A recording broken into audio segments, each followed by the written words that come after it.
Fabien a 24 ans. Merci Henri. Où êtes-vous Fabien? Bonsoir Fabien, vous avez 24 ans, vous êtes dépendant d'une boisson, une boisson non alcoolisée qui appartient à la famille des sodas pétillantes et de couleur foncée pour ne pas la nommer. Comment vous avez pris goût à cette boisson, à ce poisson Ça a commencé étant jeune, j'avais droit seulement à cette boisson le week-end, c'était un petit peu, comment on appelle ça, la fête quoi. Le week-end on avait le droit de boire cette boisson, là, le soda. Et puis maintenant que je suis grand, j'en achète quand je veux, j'en consomme quand je veux et beaucoup. Combien de litres par jour? 2 litres, voire plus, ça dépend. Enfin, disons que je bois presque que ça, quoi. Je bois pas d'eau, le repas du midi, le soir. Enfin, le repas du soir, pareil, ma canette. Et avant de dormir, il faut absolument ma canette pour dormir. Pourtant, il y a de la caféine dedans. Moi, je trouve que je la bois et je dors bien, quoi. Ouais. Si je la bois pas, à la limite, je suis un petit peu nerveux et ça me manque comme une cigarette. Enfin, je fume pas, mais a priori, c'est comme une cigarette. Ouais, les cigarettes sont assimilées aux drogues, selon le rapport Rock qui a été rendu il y a un peu plus de 18 mois maintenant. Vous avez l'impression d'être accro à une drogue avec cette boisson? Parce que si vous ne la prenez pas, qu'est-ce qui se passe? Vous vous sentez pas bien? Non, je suis pas bien. Il me la faut, quoi. Ça m'apaise, quoi, comme un... Mais c'est physique? Oui, physique. Ouais. Ça m'est arrivé une fois, là, j'étais sorti à une soirée. On était dans un hôtel, et puis en rentrant, on n'avait pas le droit de... Enfin, en rentrant, je voulais absolument en boire. Avant de dormir, j'en avais pas emmené. Habituellement, j'ai toujours ça dans ma valise, ou lorsque je pars, j'ai toujours ce qu'il faut dans la voiture, il y en a toujours. Enfin, j'ai ma réserve, quoi. Là, j'en avais pas emmené. On est rentré, on est allé en boîte, on est rentré. Le veilleur de nuit n'a pas voulu me donner de canette. Enfin, il y avait un bar. Je me dis non, je peux pas. Je commençais à être hargneux et mes camarades m'ont un petit peu retenu parce que je commençais à lui dire mais donne-moi ma canette, je la paye, tout ça. Ils voulaient pas. Donc, et arrivé seulement dans la chambre, je sais que j'étais là, ma canette. Le fait de ne pas l'avoir, je me suis endormi parce que la fatigue, quoi. Ça change de ma cassette, tu m'as piqué ma cassette. Oui, tout à fait. Ouais. Ça fait combien d'années, vous dites, que ça dure, cette dépendance? J'ai 24 ans, j'ai dû commencer réellement à être un petit peu autonome à 14-15 ans, quoi, à faire ce que je veux, de l'argent, pouvoir acheter. Le fait d'en parler, ça vous fait y penser maintenant? Oui, un petit peu. Ouais. Mais de toute façon, j'en ai dans la voiture en rentrant, s'il y a un problème. D'accord. Vous avez réalisé de quelle manière que vous étiez dépendant à votre canette?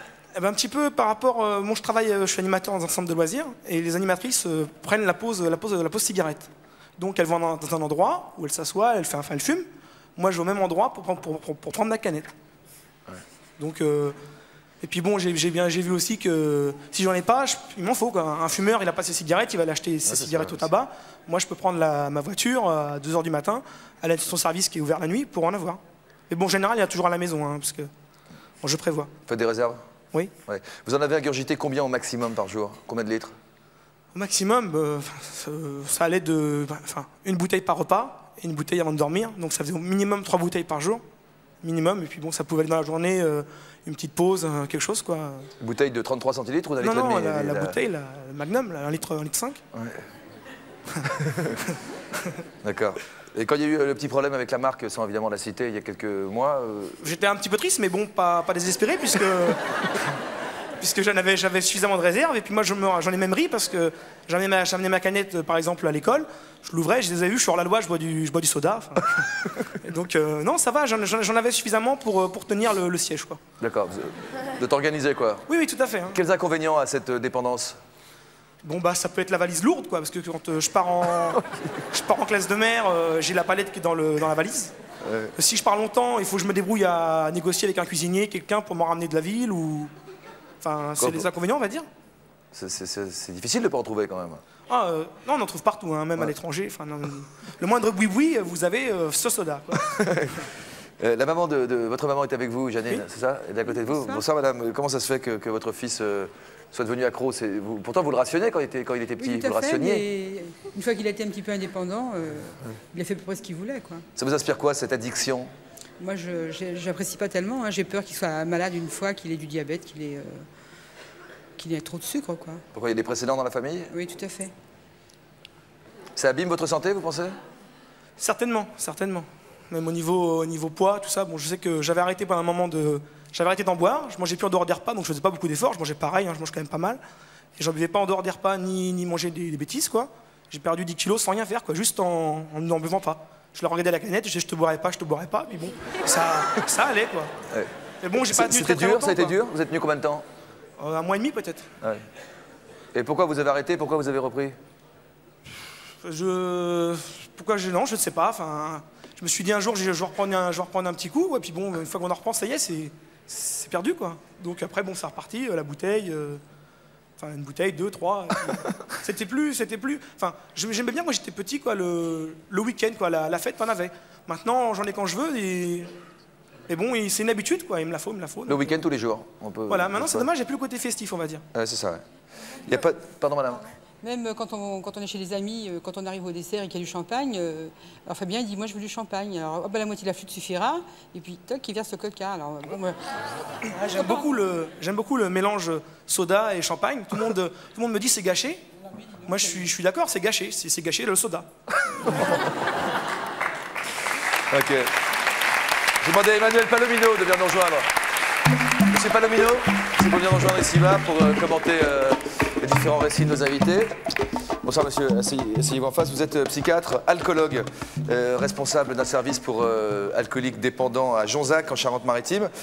Est-ce que le comportement de Fabien pour un soda, il a le comportement et le lexique qui l'accompagne est assez proche de celui qu'on peut retrouver chez un drogué ou chez un alcoolique? Est-ce que ce sont des comportements comparables selon vous? Il m'a donné envie de boire un verre.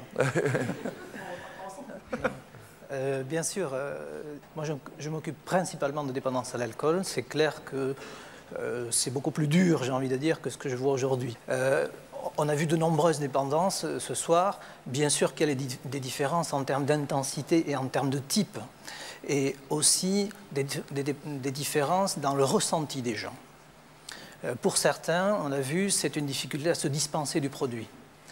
Pour d'autres, il s'agit de contrôle. Une capacité plus ou moins forte à contrôler ou ne pas contrôler, avec parfois l'illusion qu'on contrôle.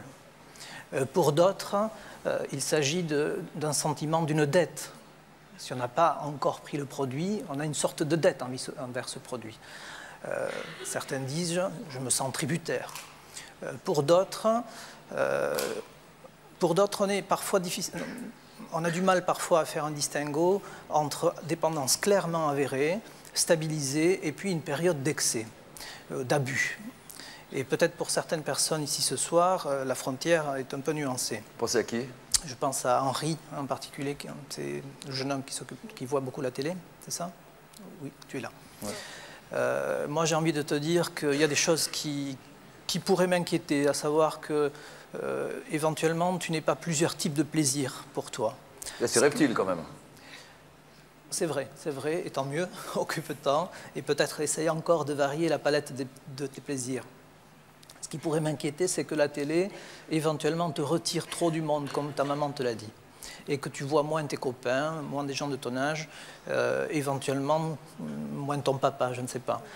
En revanche, ce qui pourrait m'inquiéter aussi, c'est que cet apport sensoriel, c'est des sensations visuelles, auditives, remplacent des échanges émotionnels. C'est-à-dire que tu éprouves des choses dans ton corps et un peu moins dans ta tête, et que tu puisses pas parler éventuellement des choses de ta tête. Ce qui pourrait m'inquiéter un peu, c'est que tu n'acceptes pas de t'ennuyer. L'ennui est nécessaire à la construction de notre esprit. Et il est important de pouvoir divaguer, de pouvoir faire fonctionner son imaginaire et accepter de s'ennuyer un peu. Ce qui me rassure, c'est que tu t'es un peu engueulé avec ta maman, avec ton papa, ton beau-père, pardon. Donc j'ai envie de vous dire, n'ayez surtout pas 2 télécommandes, il y a encore d'autres télés. Il est bon, il est utile d'avoir des différends et de ne pas les escamoter, de les verbaliser, de les parler. Les psychologues appellent ça, les sociologues appellent ça les confrontations structurantes. C'est utile que tu t'accroches un peu avec ton beau-père, que tu t'accroches un peu avec ta maman, éventuellement avec ton père aussi, et que tu n'écartes pas complètement la peine que tu as eue éventuellement quand tes parents se sont séparés. Ça passe tout bim, non? Ouais. Vous pouvez continuer. Est-ce qu'il y a... Je vais passer en revue tous nos invités. Je suis également au milieu, donc si vous ne vous gênez pas. Non, mais est-ce qu'il y a des points communs à toutes ces dépendances? Parce que vous faites vraiment un distinguo entre celles qui sont dangereuses et celles qui le sont moins. Quand ce jeune homme disait « Canette, je te boirai pas », etc., qu'il était en train d'essayer de narguer son produit, là, on a le comportement de quelqu'un qui est dépendant pour moi, il y a un continuum. Il y a un continuum entre les dépendances qu'on va dire banales, naturelles, qui n'en a pas, et puis des dépendances pathologiques. Il n'y a pas une frontière absolue. Quand est-ce qu'on va dire que c'est plus inquiétant, que c'est pathologique? Eh bien, quand ça empiète trop sur d'autres dimensions de notre vie. quand ça va nous retirer trop du monde, quand ça va agresser notre santé, quand éventuellement ce qui au départ était peut-être un plaisir, il est resté pendant longtemps, devient moins un plaisir. Fabien? Oui. Ça reste un plaisir? Ah oui, tout à fait. Ça, pour un plaisir, c'est un plaisir. Ouais. Ça commence à chauffer là? Vous avez un peu envie d'en prendre une? Non, non, ça va. Enfin, disons que je sais que je l'aurai tout à l'heure. Oui, c'est ça, voilà. Voilà, apaisé. Ça, c'est un langage qu'on entend souvent chez ceux qui sont accros à quelque chose. Oui. Dire, si je ne l'ai pas tout de suite, ça va, je survis parce que je sais que je peux l'avoir quand je veux. Quoi. Absolument. Et il y a une période en plus où ce jeune homme reconnaît sa dépendance. Mais il n'est pas rare que quand on est dépendant de quelque chose, on soit passablement aveugle pendant une certaine période et on revendique que sa liberté par rapport au produit ou par rapport au comportement. Et dans ces situations-là, il est utile d'écouter la famille, l'entourage. Parce que parfois, l'entourage est moins aveugle à un comportement de dépendance que nous pouvons avoir. Toutes ces dépendances qu'on évoque ce soir sont dangereuses, à votre avis? Même si on va les passer en vue plus longuement, hein, au fur et à mesure que l'émission avance, et vous pourrez évidemment intervenir à chaque fois. Pas nécessairement, de mon point de vue. Je pense qu'il faudra poser la question à ceux qui sont concernés. Quand est-ce que c'est dangereux? Quand ça attaque le corps, trop dommageablement. Quand ça attaque les relations interpersonnelles. Quand ça me coupe de mes amis, quand ça me coupe de mon travail, quand ça me nuit à ce niveau-là, ou quand ça déséquilibre trop mon esprit, quand mes pensées deviennent trop en décalage avec le monde. Là, vous parlez de dépendance à un produit. Est-ce qu'on peut aussi parler de dépendance à un comportement? Absolument. Dépendance à une personne? Absolument. C'est des choses qu'on maîtrisait moins il y a une dizaine d'années. Il y a des recherches plus récentes qui, en définitive, tendent à montrer que produit ou pas produit, dans le cerveau, ça donne des choses comparables. Alors, bien sûr, il y a des différences. C'est pas pareil d'être dépendant de la nicotine, d'être dépendant de l'héroïne, d'être dépendant de l'alcool ou d'être un joueur pathologique. Mais ce qui fonctionne dans le cerveau, qui va nous pousser à réexpérimenter soit la prise de produit, soit le comportement, il y a des choses très communes, et en particulier, il y a un neurotransmetteur, une substance du cerveau qu'on a mis en évidence qui s'appelle la dopamine ces dernières années, et qui serait un tronc commun à l'ensemble des dépendances, avec produit ou sans produit. Les dépendants sont généralement monodépendants ou multidépendants? Il y a de tout, c'est-à-dire qu'il y a des gens qui vont se fixer électivement sur une dépendance, il y a des gens qui vont avoir plusieurs dépendances simultanément, et il y a des gens qui peuvent, dans une vie, passer d'une dépendance à l'autre. Ce n'est pas toujours ennuyeux. Je connais par exemple des malades alcooliques qui sont devenus des passionnés de football ou de sport, qui sont devenus, qu'on peut dire, des drogués de sport.